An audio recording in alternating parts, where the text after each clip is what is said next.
नहीं कि ये जो आईसीसी का वर्ल्ड कप है, इस पर 3 हफ्तों से यही बहस चल रही है कि क्या पाकिस्तान इंडिया का मैच होगा। पाकिस्तान गवर्नमेंट ने ऐलान भी किया था कि हम इंडिया से नहीं खेलेंगे, लेकिन इसके बावजूद लोगों की तवक्कुआत है कि ये मैच होना चाहिए। और इस सिलसिले में आईसीसी को जो वक्त था, उसके डिप्टी चेयरमैन थे इमरान ख्वाजा, वो कज़ावी स्टेडियम पहुंचे।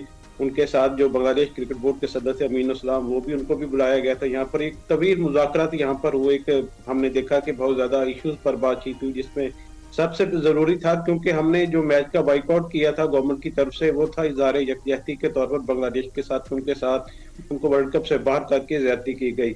और यही वो सबसे अहम इशू था जिस पर वो ये काफी देर बात होती भी रही है तीनों के दरमियान। और उसमें इस बात पर फार्मूला का जो हमारे जराये ने कंफर्म किया कि तय पाया कि पहले बांग्लादेश क्रिकेट बोर्ड को राजी किया जाएगा, उसके जो माली तौर पर नुकसान होगा उसको पूरा किया जाएगा।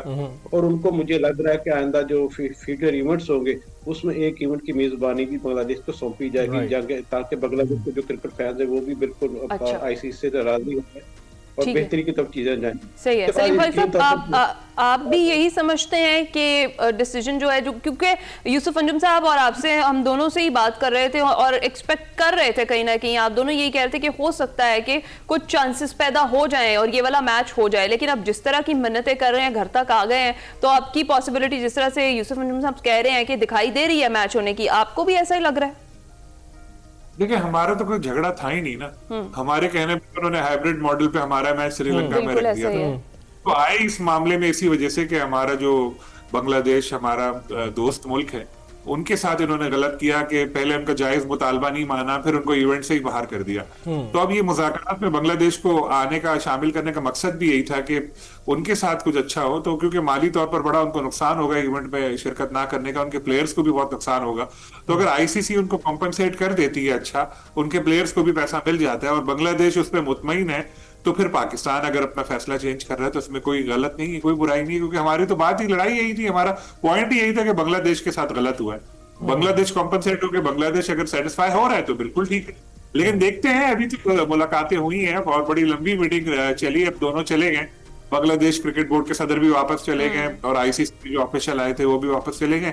वो आईसीसी को बताएंगे, ये बांग्लादेश क्रिकेट बोर्ड वाले अपनी गवर्नमेंट को बताएंगे, डिस्कशंस होंगे, उसके बाद कोई ना कोई फॉर्मूला बनेगा। होपफुली आज ही कोई डिसीजन शायद सामने आ जाए। और अभी तक बज़ाहिर ऐसा लग रहा है कि शायद इंडिया पाकिस्तान का मैच हो जाए, क्योंकि आईसीसी को बहुत ज्यादा फिक्र है, क्रिकेट की फिक्र नहीं है। अगर ये मैच पाकिस्तान कहता है कि हम श्रीलंका के साथ नहीं खेलेंगे, तो आईसीसी बोलता है हाँ ठीक है, ना खेलो, कोई मसला नहीं। इधर इसलिए मसला है इनको कि 250-300 मिलियन डॉलर या उससे भी बहुत ज्यादा नुकसान का इनको खतरा है। तो इसीलिए मिन्नतों पर आ गए। पहले तो कह रहे थे ये कर देंगे वो कर देंगे, आप कह रहे हैं भाई खेल लो, प्लीज खेल लो। बिल्कुल ऐसा ही है। तो यूसुफ साहब, आपको लगता है ये एक आधा मैच तो हम छोड़ ही सकते हैं, कि ऐसा भी पॉसिबिलिटी आईसीसी जो है वो मुमकिन बनाएगी कि ना हो? बिल्कुल नहीं, ऐसी कोई सूरत हाल नजर नहीं आ रही, क्योंकि आईसीसी की तो ख्वाहिश है कि पाकिस्तान की टीम अगर किसी और से खेले या ना खेले, लेकिन इंडिया के साथ मैच जरूर हो, क्योंकि यही उनकी आमदनी का जरिया है। अगर इंडिया पाकिस्तान का मैच नहीं होगा तो फिर वो खाएंगे कहाँ से, कमाएंगे कहाँ से, और अपना जो सिलसिला एक चल रहा है वर्ल्ड बॉडी को, उसको चलाने के लिए कहाँ से उनके पास पैसा आएगा। इंडिया पाकिस्तान का मैच ही उनके लिए रेवेन्यू का सबसे बड़ा सबब है, और इसलिए उनकी पूरी कोशिश है कि इंडिया पाकिस्तान का मैच हो जाए। जिस तरह के रात मुज़ाकरात हुए हैं, इसमें कुछ चीज़ों पर एग्री किया है इमरान ख्वाजा ने कि पाकिस्तान और बांग्लादेश के जो तहफ़्फ़ुज़ात हैं उनको मैं उनकी हिमायत करता हूँ। और उन्होंने इस बात की दहानी भी करवाई है कि दोनों बोर्ड के जो भी तहफ़्फ़ुज़ात हैं, जो भी इश्यूज हैं, इनको आईसीसी के साथ मिलकर हल करने में अपना किरदार जरूर अदा करेंगे। मुझे लग ऐसा रहा है कि अब चूंकि इमरान ख्वाजा और अपना अमीन सलाम दोनों वापस चले गए, वो अपने अपने जो अहदेदार है उनसे बात करेंगे। जो बांग्लादेश क्रिकेट बोर्ड के सदर है वो अपनी गवर्नमेंट से भी बात करेंगे। इमरान ख्वाजा आईसीसी के जो जयशाह और बाकी जो लोग उनके, हमसे बातें करेंगे, और 1 या 2 रोज में यकीनी तौर पर इस हवाले से बड़ा ब्रेक थ्रू सामने आ सकता है। और फिर हमारा चूंकि फैसला गवर्नमेंट ने करना है पाकिस्तान ने, कि उन्होंने हमें मना किया था हम इंडिया के साथ खेलने से। अब जो पीसीबी के चेयरमैन मोहसिन नकवी साहब हैं, वो वज़ीर आज़म से आज या कल में मिलने वाले हैं, जिसमें वो जो तमाम तफसीलात होंगी इस मीटिंग की वो शेयर करेंगे। और उसके बाद उम्मीद की जा सकती है कि वज़ीर आज़म अपना फैसले को बदलते हुए तमाम हालात को देखते हुए ज़ाहिर यकजहती के तौर पर बांग्लादेश के राजी होने के बाद उनकी रजामंदी से पाकिस्तान ये मैच का फैसला खेलने का जरूर इसका ऐलान करेंगे। ठीक, यानी वैसे जो भी सूरत हाल बनेगी अब हमें कोई फिक्र नहीं है। मजा तो हमें बहुत आया क्योंकि वहां तक की जो चीखें की आवाजें ना वो यहाँ तक जरूर हम तक पहुंच रही हैं, और जिस तरीके से सब घर तक आकर मिन्नतें कर रहे हैं, जो अपने घर में बैठे हुए ये बात कर रहे थे कि इनको मुकम्मल तौर पर बैन करवा देंगे, ये कहीं क्रिकेट नहीं खेल सकेंगे, और ये इस तरह की बहुत सारी बातें, घर के शेर बाहर आते ही ढेर। हाँ, और अब वाकई पाकिस्तान आकर उनकी तो बोलती बंद हो गई है। लेट्स सी कि क्या डिसाइड करती है हमारी गवर्नमेंट, क्या डिसाइड करती है और किस तरीके से फैसला किया जाता है। सलीम खालिक साहब, एक और अपडेट जो कि आज मुल्तान सुल्तान्स के हवाले से होनी है कि उनकी जो फरोख्त है उसके लिए नीलामी होगी आज, तो क्या एक्सपेक्ट करें हम कि अली तरीन जिन्होंने 1 अरब 34 करोड़ की टीम छोड़ी थी, अब वो उसको दुगने तिगने दामों में खरीदने के लिए क्या तैयार होंगे? देखिए 1 अरब 8 करोड़ उनकी टीम की वैल्यू थी, जो वैल्यूएशन नहीं कराई पीसीबी, 1/34 हो गई। उनको 1/34 में टीम लेने का बड़ा अच्छा मौका मिला था, लेकिन वो बहुत बड़ी बड़ी बातें की, लड़ाइयां की सबसे, और पीसीबी ने भी उनको पूरा घर तक छोड़कर आया। हाँ। ना उनका कॉन्ट्रैक्ट खत्म किया, पूरा टाइम पूरा होने दिया, जब टाइम खत्म हुआ तो कॉन्ट्रैक्ट ऑलरेडी खत्म हो गया वैसे ही। उसके बाद जो नई वैल्यू टीमों के लिए आए तो पीसीबी ने डिस्क्वालीफाई नहीं किया, कहा आओ वहां, वो खुद 45 मिनट पहले चले गए छोड़ के। तो पीसीबी ने भी उनको हीरो नहीं बनने दिया, विक्टिम कार्ड नहीं खेलने दिया। अब यहाँ आए तो आए, अब बहुत ही, अब कितने अकलमंद आदमी होगा जो 1/34 की टीम छोड़ के अगर 2 में ले या 1/90 में भी अगर ले, तो आप सोच ले। लेकिन पैसा उनके पास बहुत है, पैसा उनके लिए मसला नहीं है। अगर ईगो पे बात आ गई तो वो तो 3 अरब की भी टीम खरीद लेंगे। तो लेकिन बात यही है कि सोचने की बात जो हमारे आपके जैसे जहनों में आ रही है कि यार फिर वो टीम छोड़ी क्यों थी। खैर इंटरेस्टिंग सिचुएशन है, क्योंकि पीएसएल की वैल्यू तो आपको पता चली गई है कि 175 की हैदराबाद गई, 185 की सियालकोट गई, तो डेफिनेटली अब उम्मीदें तो यही है कि ये 2 तक तो एटलीस्ट जाएगी, 2 अरब तक। बिल्कुल ऐसा ही है। तो यूसुफ साहब आप नहीं हम लोगों ने नहीं की। अच्छा यूसुफ साहब, मुस्तफिजुर रहमान को वापस लाने का फैसला आपको कैसा लगा?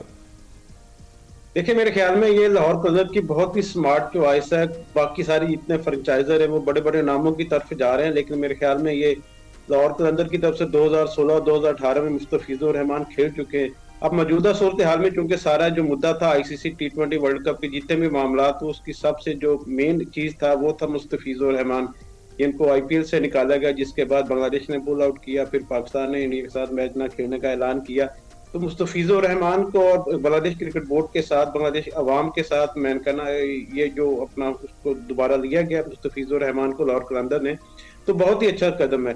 और क्योंकि अब सारी नजरें मुस्तफिजुर रहमान पर है, जब यहाँ पर आएंगे तो क्रिकेट फैंस में भी ज्यादा उनकी मकबूलियत बढ़ेगी, जो बांग्लादेश के फैंस है उनकी दिलचस्पी भी आईपीएल में ज्यादा बढ़ेगी। तो मेरे ख्याल में ये लाहौर कलंदर ने बहुत ही एक बेहतरीन फैसला किया है, और आने वाले दिनों में यकीनी तौर पर इसमें मजीद जब उस वक्त आएगी जब बांग्लादेश के मजीद खिलाड़ी भी पीएसएल का हिस्सा होंगे, क्योंकि मुझे नहीं लगता कि अफगानिस्तान के खिलाड़ियों को एनओसी मिलेगा या कोई फ्रेंचाइजर उनको मिलने की कोशिश करेगा। गुरबाज का मसला आपके सामने, सियालकोट सट्टाल, पेशावर ज़ल्मी ने उनको डायरेक्ट साइन किया, लेकिन उन्होंने फिर इनकार किया कि उनको जो उनका बोर्ड है उसकी तरफ से एनओसी नहीं। सही है। यूसुफ, क्विकली जरा ये बताइएगा, ये जो हम मुल्तान सुल्तान्स की फरोख्त की बात कर रहे हैं, बिडिंग की बात कर रहे हैं, जो सलीम खालिक साहब ने कहा, आप उससे मुत्तफिक हैं कि अगर ईगो पर बात आ गई तो फिर वो उनके लिए पैसा मसला नहीं है, अली तरीन के लिए वो ले लेंगे वापस टीम, लेकिन कितनी कोई समझदारी की बात होगी कि आप 1 अरब 34 करोड़ की टीम छोड़कर फिर उसको 2 में या उससे ज्यादा में खरीदें वापस? हिना अली तरीन ने अभी एक दिन पहले एक बयान उनका सामने आया था, जिसमें उन्होंने कहा था कि ठीक है, क्रिकेट फैन की बहुत मुझसे ज्यादा उम्मीदें वाबस्ता है, मैं मुल्तान की टीम को दोबारा उसके परचेज करूंगा, लेकिन उन्होंने वाज़ेह किया कि ऐसा कुछ नहीं है। अगर आप लोग ये सोच रहे हैं कि मैं इसकी 3 अरब बोली लगा लूंगा कि मनमानी कीमत पर इसको वसूल हासिल करूंगा, तो ऐसा कुछ नहीं होने जा रहा। मेरे पास एक मखसूस बजट है जिसके अंदर रहते हुए मैं अपनी बोली दूंगा। अगर उससे मैंने देखा कि इससे ज्यादा लोग बोली लगा रहे हैं तो मुझे कोई हर्ज नहीं होगा कि दूसरे लोगों के पास टीम चला जाए।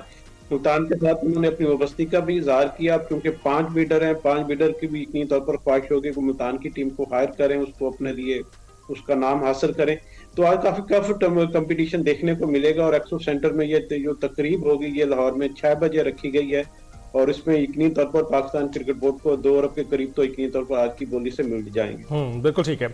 यूसुफ साहब और सलीम साहब, आप दोनों का बहुत बहुत शुक्रिया। क्रिकेट पर तबसरा हो रहा है। तो जनाब कहते हैं ना कि 100 सुनार की और 1 लोहार की, तो सियासत हम नहीं लेकर आए क्रिकेट में, सियासत आप लेकर आए हैं और अब आपको इसका मजा चखना चाहिए। ब्रेक के बाद हाजिर होंगे।